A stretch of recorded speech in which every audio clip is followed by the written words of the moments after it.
think I'm live. I can never tell if this thing is live. I say this every week. Okay, I'm live now. All right. Good morning. Good morning. Thank you for joining me. Thank you for joining and welcome to the Daycare Q&A Show. I'm your host, Adrienne Bradley of Thriving Childcare. And like I said, thanks for being here this morning. So, lots to talk about today. It's kind of a gloomy day here. I'm in Southern California, like I say a lot. And I don't think it's supposed to rain today, but it sure looks like it's going to rain today. So if the lighting's off or something, it's because I don't have any sunlight coming in. I have my light here, and hopefully that will help. Oh, and I forgot to pull up my screen over here. Sometimes I can't see the um, the dashboard and see who's joined me. So if you would do me a favor, if you are joining me live today, please send me some hearts and likes so I can see you, hopefully on the dashboard here. And if you're catching this on replay, go ahead and send me some hearts and likes in the comments so I can come back and say hi to you as well. All right, so today is April 30th and last day of April 2025. I resisted the urge to post. It's gonna be May, but I wanted to. I figured everybody's doing that today, so I won't do it. But I always think that's so funny. Anyway, I'm trying to see where am I at here. It's not pulling up on this screen. Hold on. Hopefully, hopefully it'll show up. Okay, so like I said, lots to talk about. There I am. Lots to talk about today. So let's get into it. If you, like I said, if you're joining me live, please say hi. I would love to see you and say hi to you as well. All right. So let's see what's going on in the Thriving Childcare universe. Well, first of all, today's episode is sponsored by the Rise and Thrive Club. That is our exclusive club for childcare providers. And speaking of which, the Rise and Thrive Club, tomorrow is the last day to join. Actually, today is the last day I wrote this yesterday. Today is the last day to join and get our all access, our free all access pass. And what that is you get access to just about everything in the Thriving Childcare shop.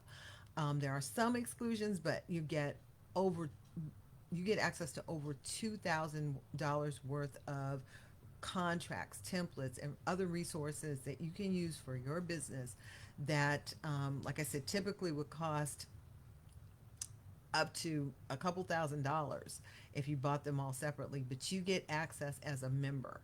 So join us. Join us while this is going on, because once this is over, once the clock strikes midnight or it is May 1st, the offer goes away. So you can join us by going to thrivingchildcare.com/join RTC, or you can click the link in the description below. It'll take you over and click on the link to join the Rise and Thrive Club. Believe you me, there's so many resources, including my new book series, which is How to Start Your Daycare. Along with the other book in the series is the Ultimate Handbook Guide and Childcare Contracts That Work. So you're going to get access to that for free. So click the link in the description below or go over to thrivingchildcare.com/join RTC. Okay, I'd love to see you on the inside. There's so much going on, and we have so much more planned. So, and I'm going to tell you about something else we got planned just for, well, it's not just for the members, but the members get access for free. All right, so let's see. I'm looking at my notes. Okay, so tomorrow I'm actually releasing a new workshop called Tell Your Story, Crafting Your Childcare Brand Story, which is all about telling your unique story of your childcare business journey to your clients, and using that not as a spammy type of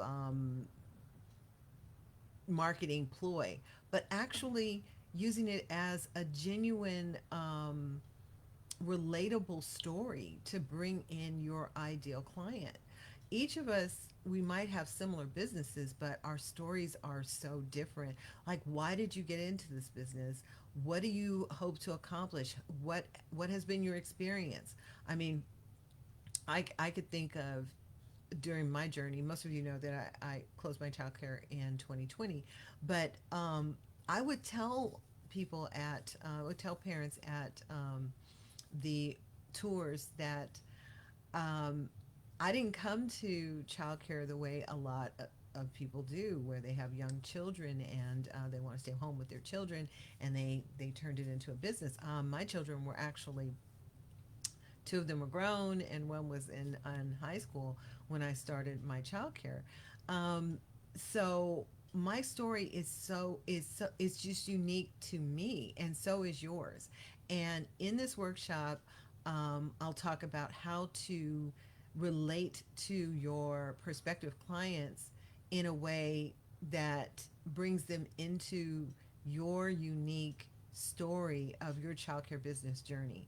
And I think it's going to be an amazing thing for you to be able to use in your marketing. It is marketing, but it is an authentic, relatable style of marketing. And this is what people are talking about across a lot of industries. When you think of storytelling, just think about the feel good pieces that we watch on the news or other programs. It usually isn't the thing that draws us in. It's the story behind it. Like, how did they get to this? How did they overcome whatever they had to overcome to get to this accomplishment? And I love listening to the backstory behind how somebody, you know, was so successful, or how many obstacles they overcame, but they were determined to do it. And we might not have, um, life-threatening obstacles to start our business, but we do have a story to tell. And that's what people are drawn to. That's what your clients will be drawn to, especially your ideal clients will be drawn to it. So in this workshop, I talk about that. I talk about how to use that story in an authentic way to express your passion and your desire for your business, and relate that to your prospective client. So you can join tomorrow. Again, members of the Rise and Thrive Club get this training for free. But if you just want the training, you can click on the link in the comments below as well, and go over and get your seat. Like I said, that'll be released tomorrow on May 1st. So, yeah, I think it's going to be a really, really good thing for you and your business, to help your business grow. Okay, next thing. I am so excited about this, you guys. I am so excited.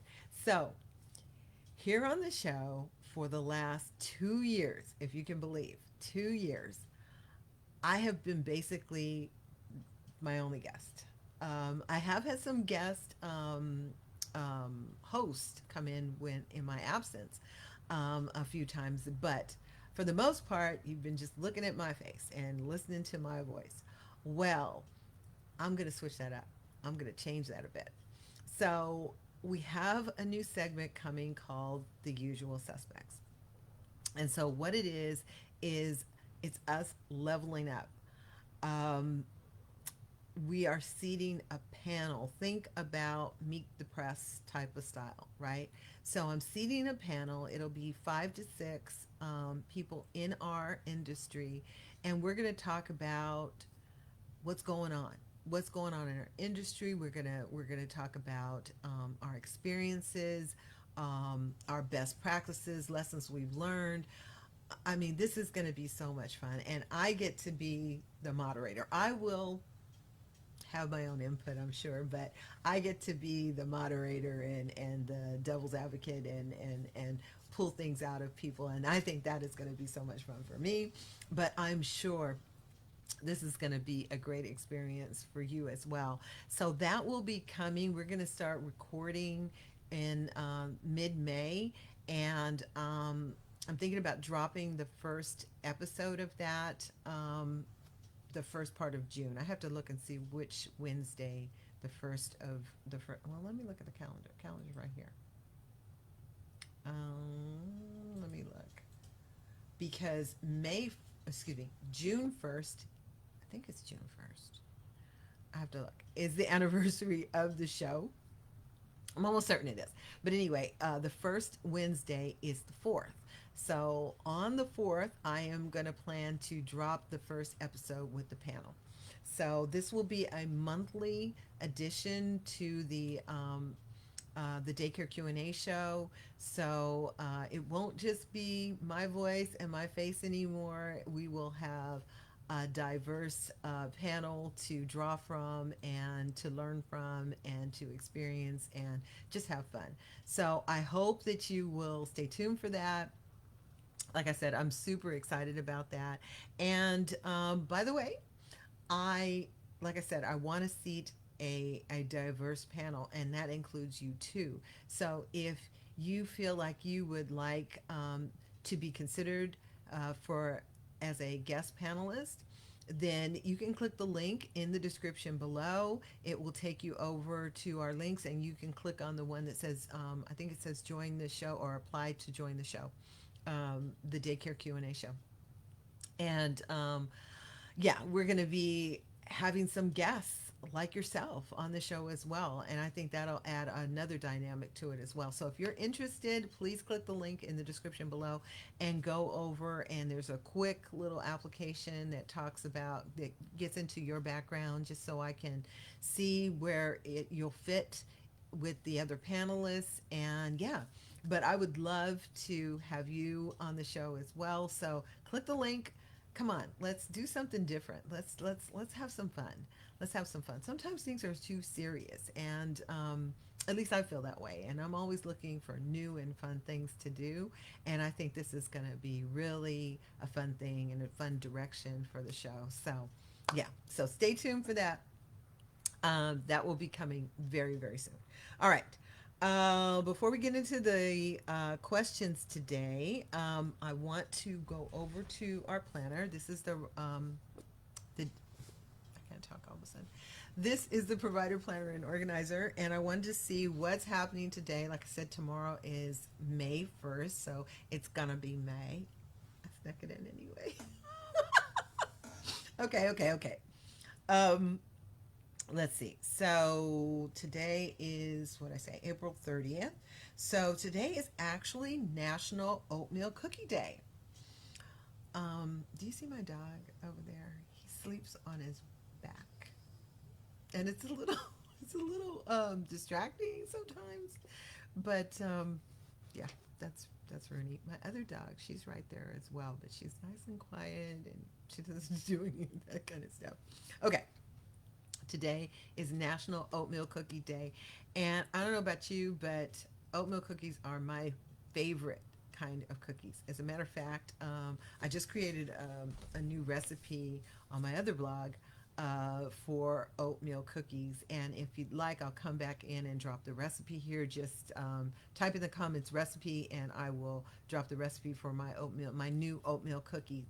But would that be fun to create some oatmeal cookies? Maybe you have some already made. Maybe you can. They're pretty easy to make. So maybe for snack today or something like that. The kids would love it. Presuming they are not allergic to raisins. Is anyone allergic to raisins? I guess they could be. I've never heard of it before. But anyway, those are my favorite cookies. So if you want the recipe, let me know. But that's what's happening today. And then the other thing that the planner says to pay attention to is that Mother's Day is coming. Mother's Day, I think, is on, let me look. It's on the 11th, I think. Yeah, I believe it's on the 11th, which is a little over, well, it's like a week and a half away. So let me know what projects are you doing with the kids for Mother's Day.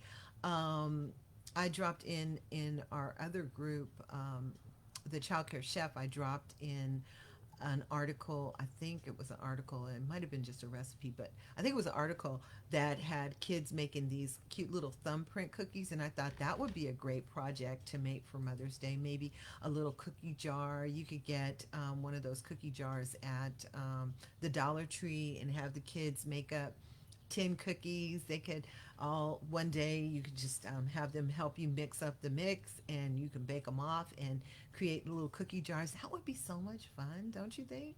So, but what are you planning for Mother's Day? What projects are you making? And drop it in the comments and let me know what you got planned for Mother's Day, because it is fast approaching. It truly is. I think I've depleted all of the cards that I never sent out. I have like a box over there that has nothing but cards. But I think last year I got my Mother's Day cards out. So I think I'm down to very few in reserve. So I need to hit up the store before they're all gone, because the closer we get to Mother's Day, the least of a selection you get. But anyway, yeah, let me know. Let me know what you've got planned for Mother's Day. I would love to know what you're doing with the kids for Mother's Day. Okay, let's get into the questions today. Before we do, I want to remember to tell you that any advice that I give here on the show, the questions that I answer, the way that I answer them, um, it's basically taken from my experience, 20 years having my own childcare business, being in the industry for close to 30 years now. Um, Either my personal experience, maybe an experience of a client of mine, or someone in my immediate network of childcare providers, something that they've experienced, and that's what I draw on to answer the questions. But in no way is this legal advice. It is meant to be for your entertainment. And really, I just would love for you to see maybe a different perspective. Because I know when I was pressed up against an issue or a problem, I was looking for a solution. And I always say, I love a rant, but a solution beats a rant in my book any day. Um, but yeah, when I was going through something, I wouldn't necessarily handle it the way I wished I'd handled it looking back on it. I was either tired or caught off guard or felt like I needed to answer in real time, when I could have said, let me get back to you, and let me think about that. That's reasonable. It's completely reasonable. But sometimes we feel like we have to comply, and comply in that meaning, in that moment we need to respond. We need to immediately respond, and it's perfectly reasonable for you to have some time to think over what's being asked of you. A lot of times when we're working with the kids or we're working in our business, the days are long and they can be exhausting, and somebody coming at you with something unexpected, um, you don't know how to respond. And at least I'll speak for myself. I would respond and then be mad at myself later on that I didn't handle it differently, or respond in a different way. So that's what this show's about. It's kind of giving you meant to give you a different perspective on maybe an issue you may encounter, you may never encounter. Some of my colleagues never had the issues that I had, and vice versa. I never had the issues that they had. But should you ever, or maybe you want to protect against having those issues, maybe it's something, a new policy that you want to think about. Maybe it's an internal policy. I've talked about that here on the show before. And the internal policy, the way I define it, is something that is a policy for yourself that isn't necessarily client facing. It's basically a rule for yourself. So that's what this is about. It's maybe to give you a different angle, to think of something in a different way.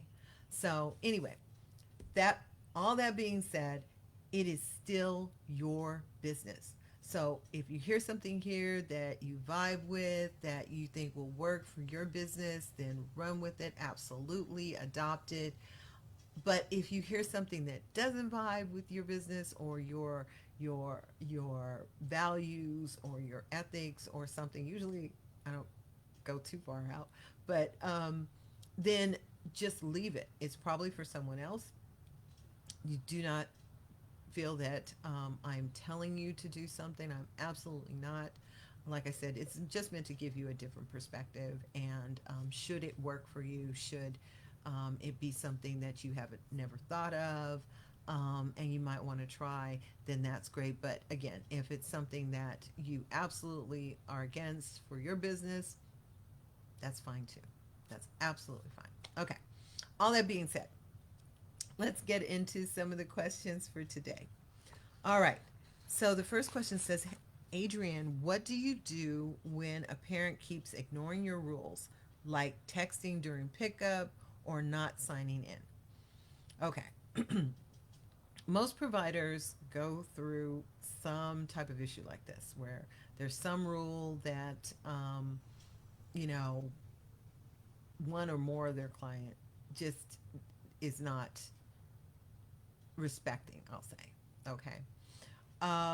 And it could be that they don't know it's a rule. And when I'm doing trainings and workshops with providers, they'll always say to me, "Oh no, Adrienne, I sit down with my clients and we go through the handbook, we go through the contract before they even sign. We spend a whole half an hour or whatever it is, and we go through everything that's on the contract." And that's great. If that's what you do, that is absolutely great. That is probably a really good thing to do, to initially have your client understand um, the rules or the policies that you have in place for the child care. However, I am not going to lie. I have a very poor memory, a very poor memory. Okay. So you could go through a document with me today and I may be able to remember some things. I mean, when I was in college, I was really really good at memorizing things, and I would usually do really well if the test was like tomorrow. If the exam was tomorrow, I probably would ace it. However, the day after tomorrow, ask me something that was on that. I have no idea. I have no idea. So the thing about it is it's reasonable. A lot of times we think of things in terms of ourselves, and it may be reasonable to ourselves to remember what's in the contract because we wrote it, or we've had enough experience with our contract to know what's in it. But for the average person who this is not their business, they didn't write the contract and they haven't read it 50 times, it's reasonable for them to forget some details, don't you think? I mean, if I was being truthful with myself, that's what I would say. I had I want to say it was 13 to 16 page contract, and I forgot what was in it. I remember a specific issue I had with a client, and she was wanting to withdraw, as I remember, and I can't remember the specifics. It's been several years, but anyway, whatever it was, it ref- there was a reference in the contract that dealt with the whole issue, but I didn't remember what was in my own contract. And I remember sitting down with this client, and we didn't get into an argument, but it was a little bit of a contentious thing because I was pressing a certain policy or a certain angle that I didn't realize was detailed in the contract that she'd signed. And if I'd remembered that, I could have just referred to the contract and said, "Well, actually, no. Remember, you signed this in the contract." And so, what I'm trying to say is, it's understandable that people forget. I just told you, I forgot what was in my contract. All right. Now, I should have done better than that. I should have known what was in my contract. At the time, I don't know what iteration that was. I changed my contract several times over the years. But let's start with that. Know what's in your contract or your handbook, okay? Again, I go through this in detail in the new series, and you can click the link and go over and check out that book series. It gets into the handbook and the contract specifically, details a lot of things that you will want to include. But know what's in your handbook, know what's in your contract, and know the difference between the two. I also have talked about that here. I talked about that in workshops, and it's in the books. But there is a difference. What should be in um, your contract and what should be in your handbook are two different things. Sometimes they cover some of the same issues, but they have different uses, different case uses for each one, right? Um, so make sure that whatever you're referencing here that a parent is ignoring, make sure it's actually there. Make sure they actually know it's a policy. Maybe we think we told them, and if it isn't written in the handbook or it isn't in the contract, then it's kind of fair that they don't realize that it's a rule, that it's an actual policy. So let's make sure that we have given them notice. We have, I'm looking at him, we have told them that this is actually a thing. Okay. Now, let's say they do know. They've been told several ways, right? We cannot be shy or nervous or what's another word? Um, we have to realize that we're going to be the ones that need to enforce these things. We are the ones that need to enforce both our contract and our policies. So there more than likely is going to come a time where you're going to need to enforce it. They've been told, whether they forgot or not, we need to remind them. We need to have a conversation with them about that. Um, you know, I've worked with a lot of providers, and I know the confrontations feel uncomfortable. They were uncomfortable for me as well. But if you're not going to enforce a policy or a rule, then why have it? Because you're going to probably get people that test the system, right? And it doesn't always have to be an argument. It doesn't always have to be so uncomfortable. It can just be a conversation. Hey, remember, I really like to bring you up to date on what happened with Jane today. So I can't really do that when you're on the phone. And I know you're probably taking care of something important, but if you can spend the 5 minutes at pickup and focus, I don't know, something like that. Because for a lot of us now, these phones are like appendages.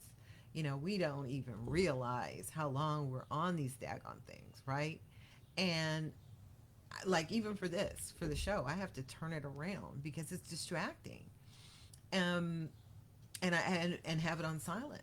But we have them on us all the time, and sometimes I don't think we realize how much we're interacting with our devices versus being really attentive to what's going on around us. I mean, I've seen people, and you've seen commercials, right, where people just are walking in front of cars and things because they're on their phone and scrolling. So it that could be another situation where they're just not aware that they're on their phone. So finding some ways. I know one of the first things I published was called the Little Backbone Book. It's still available in our shop. And it's had hundreds of downloads at this point. And basically, it's 16 things that I wished I'd handled in a different way. And I took the time to think about how I wanted to handle them, and that's what's in the book, right? And so it was meant to kind of stretch a muscle or build a muscle, I guess, where you go through something and then you give some thought to how you want to handle it if it happens again, kind of like the show, right? And so in the book, those 16 things, it gives you suggestions for how to handle it in a positive way without it turning into, some uncomfortable thing or something that you want to avoid, or that you just let go because you're not comfortable addressing it with your client. But this is one of those things, maybe think about it for a minute. How would you, how, like I just did, how could you approach that with your client? How could you say, in an unawkward, is that a word? Non-awkward way. Um, can you please put your phone down for 5 minutes while you pick up your child? Okay? Without saying it like that, that's going to come off some kind of way. Figure out how to say it and practice saying it, right? Um, I I would probably do this, and I know some of my friends or something would say it's passive aggressive, but maybe put up a little sign next to the sign out sheet to say, um, no phones, no phones allowed during pickup and drop off. I don't know. I don't know. What works for you is what works for you. As far as the sign in and sign out, maybe put in your newsletter if you have one. Don't forget to sign in or sign out, or send a text. Please remember to sign in and sign out. Um, I was reminded by one of my colleagues. Like I said, I'm in California. Um, that was not in the family child care space. It was not a mandatory thing, and it was funny because I must have forgotten that because it was something that I required. Um, Almost the entire time that I was running my child care, I had a sign in and sign out sheet, and she just didn't understand the need for it because it wasn't a requirement. It wasn't a state requirement anyway. And I told her that I actually had an incident where a parent denied the child being present on a certain day. And I think it was a drop in situation. And I was able to go back to the sign in sheet and say, no, as you can see, they were. You signed them in at this time and you signed them out at this time. Not only that, if you have alternate people picking up children, to have some type of record of who picked up who when. Um, and you know what? If you're in California, let me know in the comments if it is a rule. Um, I should go to Title 22 and make sure because um, I remember licensing, asking one of my clients to see the sign in roster. So I'm thinking that maybe it is a rule. But regardless, if it is or if it isn't a state rule or licensing rule, if you have that as a policy in your business, then your clients need to adhere to that. And I'll just go all the way back because I want to move on. We do have four more questions, but um, make sure that that's something you discuss with them. And maybe, like I've said on previous shows, when I first started my business, I really didn't fill in my clients on all of the rules and mandates that I had to follow as a child care provider because I felt like it was my responsibility, and they didn't really need to be bothered with that or concerned about my responsibilities. But I changed myself, I reversed myself on that because um, I felt like cluing them in, let them know, listen, this is a state rule, okay? So maybe if they were inclined to dismiss it because it was just my rule, if I had the clout of the state behind me, maybe that they would pay more attention to it. But I did start to share some details, like some of the things that I had to follow that were not necessarily optional when it came to me deciding on this being a rule or not. So, yeah, so I hope that helped. Again, the little backbone book is available in our shop. You can click the link in the comments and go over and check that out because it really changed a lot of things for a lot of providers. It kind of shifts your mindset and gives you kind of a template of how to approach these kind of issues that could be a little awkward. And we're going to get into another question that's similar in a second, but hopefully that helped. All right, next question. I'm new to home daycare. How do I set boundaries so parents respect my time and space? See, this is almost relates right to the last question. So first of all, let's let's take a beat, let's stand back, and let's understand what those boundaries are ourselves, because if we don't know what they are, we can't enforce them. We can't, like I told you, I forgot what was actually in my own contract. So make sure you understand what boundaries need to be placed, right? So if we're talking about your time and space, I'm presuming you're talking about off hours and clients reaching out to you during off hours. Something that I did was I actually informed them when was the best time to contact me, because it wasn't necessarily during the day when I'm with the children or running the business. There were some specific times that were better to contact me, and I let them know. And I also let them know what was the best means to contact me, whether it was an email or a text or, whatever. What was the best way to get in touch with me if it was an emergency or non emergency? And I also let them know that if it was during my downtime, my maybe the weekend or off hours, that I would respond to them on the next business day. Okay? Because it couldn't have been that much of an emergency in my view if it's on the weekend, and I don't have children on the weekend. I didn't have children on the weekend. So if it was some question they needed to ask me, they could text me. But if it was a non-emergency thing, non-injury thing or whatever, then I would respond to them on the next business day. Hold on just one second, let me get some water. Now that worked for me. That worked for me. And it set the boundary with them. They understood, oh yeah, because sometimes they don't think about it.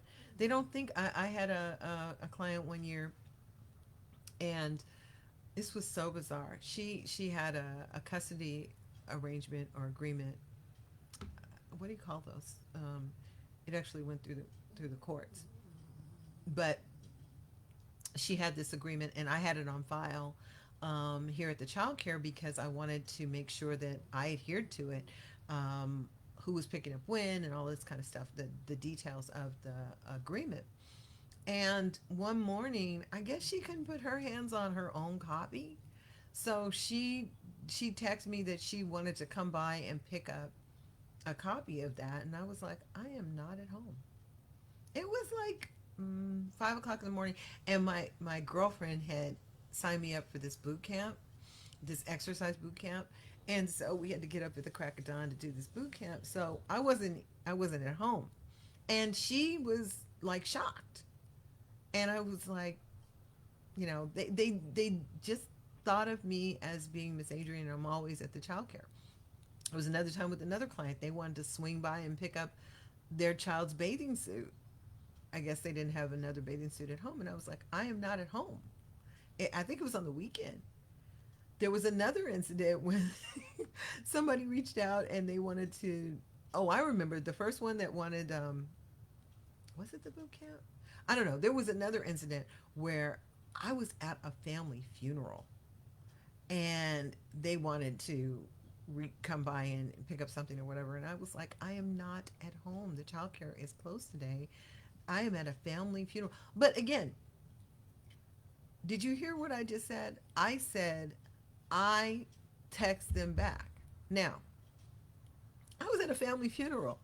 I should not have been texting them back. So we have to hold ourselves accountable because, see, me responding during these off times and doing what I said was against the policy is overriding the boundaries that I'm trying to set. So that's what I mean. We have to be culpable ourselves and look at our own behavior. If I continue to answer your text or your phone call or your email or whatever it is during these times, then I'm signaling to you that it's really not a rule because I'm overriding it myself, right?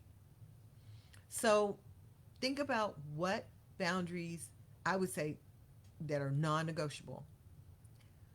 Put those in place in your own mind first, and then make sure that you have it in your handbook. Make sure you maybe mention it in your your newsletter. That's what I would do. If that works for you, fine. Again, like I said, this is your business. Whatever works for you works for you. But make sure you're not. And I said this years ago in a blog post. Make sure that you're not the first one that's breaking your policies, right? Because that's what it comes down to. I was facilitating them not following the rules because I was overriding them myself, right? So make sure that you have these rules in place, and then you need to respect them as much as you respect your clients to respect them, if that makes sense. Okay? We go on to question 3. Um, it says, Adrienne, should I provide daily reports to parents? And if so, what's the easiest way to do it? Okay, I am going to come back and drop in a link to an article I wrote about daily notes years ago, before there were so many apps. Right now, there are so many apps. I don't even know how many apps there are now that do daily notes, because I would say yes. So let me go back.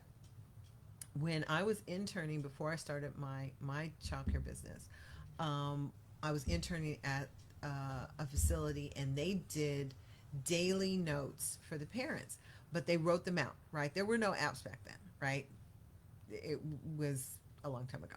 So we wrote them out.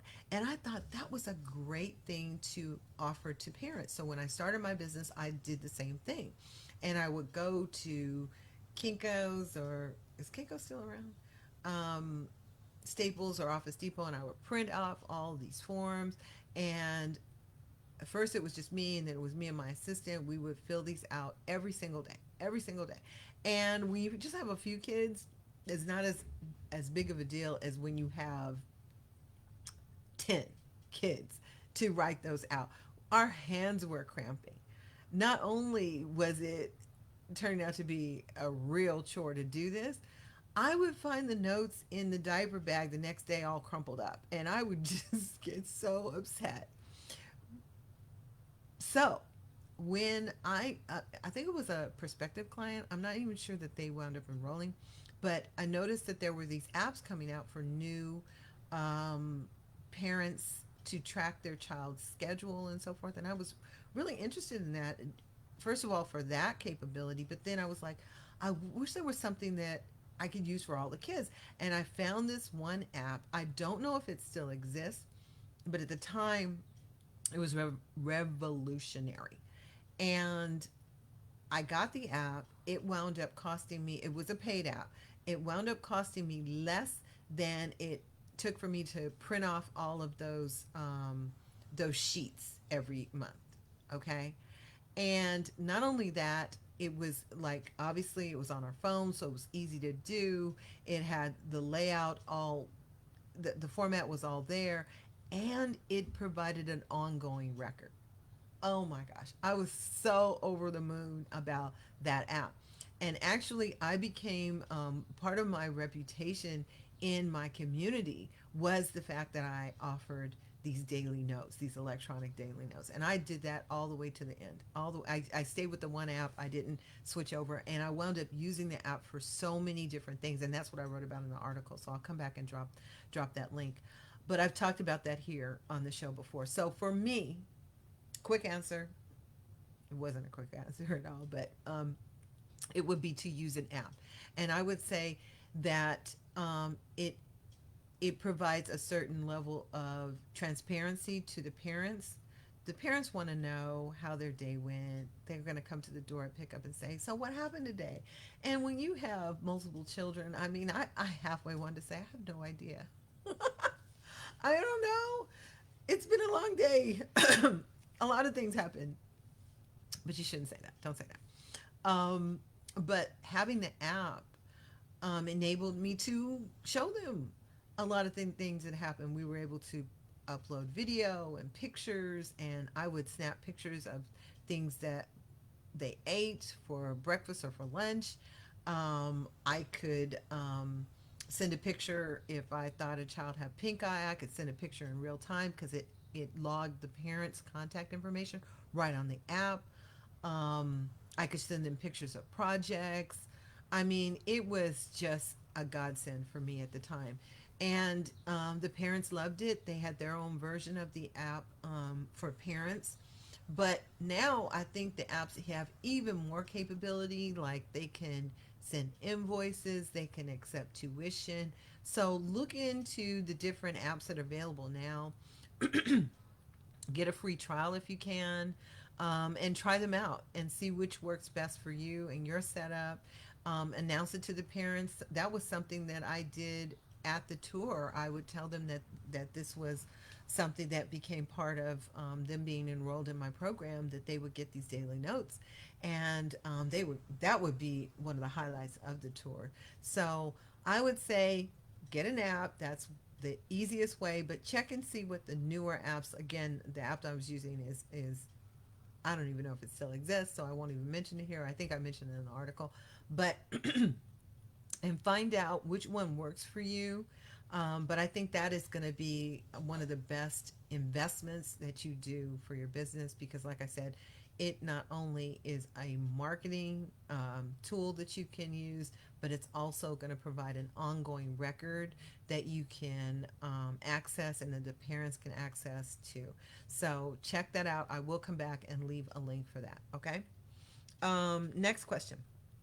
Got two more questions. Let's see. Oh, I'm almost on time. It's pretty good. It says, Adrienne, how can I make my daycare stand out when there are so many options in my area? Okay, that's something that a lot of us have to deal with. I mean, I know that there's some childcare providers that live in what they call a childcare desert, where there's few resources for childcare in their area, and so they stay full because they don't have serious competition. But a lot of us do, and we have to figure that out. I said here on the show that when we moved to this house, there were about 13 child cares in, I want to say, a 2 mile, 3 mile radius of my business. And what can you do? You know, um, I knew at the time, I remember saying to myself, okay, you're going to have to stand out. You're going to have to, and I think that's when I got really confident in what my program had to offer. Now, this is several years in for me. We just had moved to this new location, but at this point, I knew what my program looked like. Okay. So I knew the benefits of it, I knew the features of it, all of that. And I knew how to market it, I knew how to talk about it, how to, you know, engage people, engage with people. And so that's what I did. I picked out the features of my own unique program, and like offering the electronic daily notes. You know, a lot of people weren't doing that at the time. So why not use it? So I would say find what's unique about your program, and in the business world they call it a unique proposition, and use it. Use it. Inform people. Inform people that this isn't offered everywhere. This is something unique to your program. This is something that you're passionate about. Tell them. Tell them. And use those things to stand out. Another thing, like I was talking to you earlier about the workshop that I'm releasing tomorrow on storytelling, that's a perfect way to stand out. A lot of times I notice when I started my business, the reason why I called my tour an orientation as opposed to a tour was because I handled it differently. And I handled it more like an orientation you would have at a college or some other institution, where it's not just a tour, walking them around, showing them, oh, there's toys there. This, look at here, look here, look here, look back here. I would tell them what we did in these spaces, what the benefit was of this activity that we did here, so that they could envision it. They can envision that that's where we had our storytelling hour, that that's where we did our water play, that that's where we created a fort, that's where we did these different types of projects. you want them to envision their child in your childcare. And the best way, I won't say the only way, but the best way to do that is to tell stories about it. There was this one time when we did, I had several assistants at this time. We had full enrollment. It was, that didn't happen all the time, but we had full enrollment. And there was this one little boy who was super shy, like almost painfully shy. And there was this storybook that it was one of my favorite stories. And now I can't remember the name. If I remember the name, I'll come back and drop it in the book, in the comments, because you can still get this book. Um, I can't remember. I almost had it, but I can't remember. Anyway, I would tell this story to the point where the kids do the story, right? Because I would act it out and I would use different voices while I was telling the story. So they knew the story. And one of my assistants thought it would be a great idea for the kids to actually read the story to their friends. And I thought, oh, this is cool. This is cool. Let's try it. So there was this one little boy that I was telling you about that was super, super, super shy, super shy. And he got up in front of his peers, in front of his friends, and sat in a chair and read that story. I'm getting chills right now, even thinking about this. Is so many years later. I mean, he's probably in high school now. Um, but it was so cool. It was, I've forgotten the question now, but, but that story I was able to share and show potential clients about the possibilities that my business, that their children being in my care would bring. And sharing those stories, that's what's going to be so cool about this workshop, is because you have unique stories like that. No one else has that story. Just I have that story, because it happened in my business. It happened in my business. And those are the kinds of things to share with potential clients that makes them want to enroll, that makes them just want to envision their child in your care. And because I would tell parents at the orientation, look, you're not going to trust me. You shouldn't trust me. You just met me. But what you can trust is my experience, my longevity, my program. And they related to that, because asking somebody to trust you that had met you 15 minutes ago, come on, you guys, that's a little. I know we're trustworthy. I get it. I know. And they should trust you. But they just met you. Let's have them trust what's tangible, what they can see. And they can see your passion. If you and I know you have a quality program, they'll be able to see that if you talk to them about it, if you put it in a story that they can relate to, that they can understand, that they can um, just envision, you know. And that takes some practicing. Yeah, it did. I told you at the time I had moved to this location. I had been in business for several years, so I had practiced talking about my business, and I knew what features I wanted to highlight and things, because a tour or orientation isn't that long, but I knew the flow that I wanted to have. And part of it was telling my story, how I came to my business, and the love and the passion that I had for it, and the experiences and the journeys that I've had through having my own business, my own childcare business. And that's unique. Each one of our stories is unique. So in the workshop, we're going to talk about. I'm going to show you how to bring that out for your own business. So click the link in the description and get your seat in there, because I think it's going to be transformative. But getting back to this specific question, tell your story. Very simply, tell your story. Even if you're new, that's the thing. Even if you're brand new, the one provider in the earlier question said that they were new to childcare. You still have a story. What made you want to start a childcare? What are you hoping to do with your childcare business? Who are you hoping to serve? Maybe you are, maybe your childcare focuses on children with special needs. Maybe your childcare focuses on school age children and after school program. What are you, what's the purpose? Why are you so passionate about this? Tell your story. Tell your story. And if you don't know how, get in the workshop. All right, I'm going to answer this last question because I want to stay on point today, or on time today. So the last question says, do I really need a written contract, even if I only watch one or two kids? You know what I'm going to say, right? Absolutely. Now I know. Do not come for me, the people who say I've been in business for years, Adrienne, I don't need a contract. That's not true. That they're saying that it's not true that that you have to have a contract. I would disagree. I would disagree. Now again, it is your business. You can make this determination and this decision for yourself.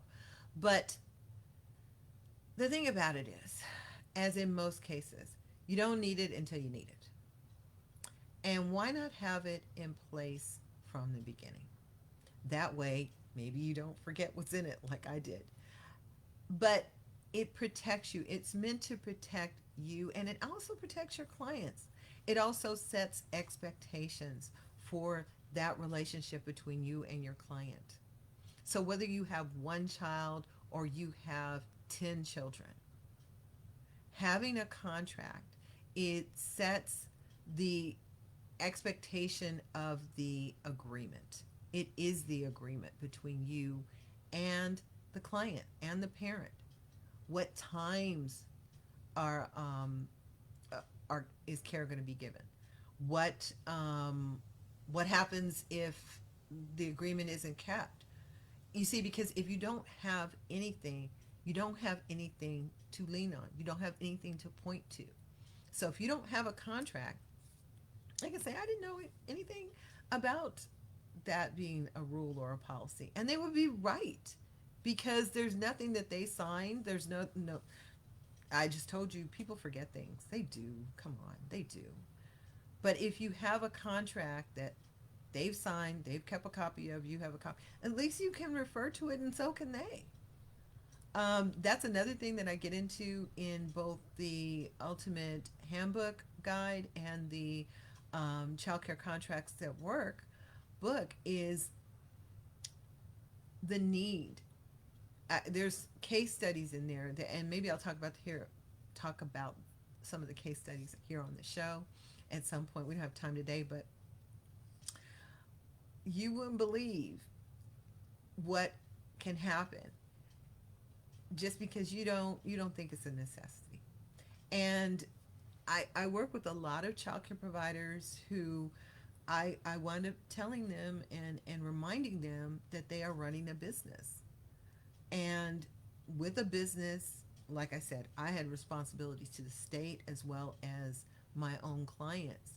And so to maintain, I basically, we when we became licensed providers, we signed a contract with the state. So if we signed a contract with the state that we would follow these rules, um, it seems more than appropriate that a client who has to also, underneath our business, follow these rules would also need to sign a contract. Um, Even if it just has to do with the hours. And like I said in the book, I get into some case studies, but I was licensed like most providers, at least here in California, we're licensed for a certain period of time during the day, unless you have a 24-hour license. But if you are licensed for a certain period of time, certain hours of the day, then if a client dropped off or picked up outside of those hours, you are out of compliance. And that's what I wound up explaining to my clients. It's like, no, I need to know when you're coming, and it is not an option to drop off at 4 in the morning.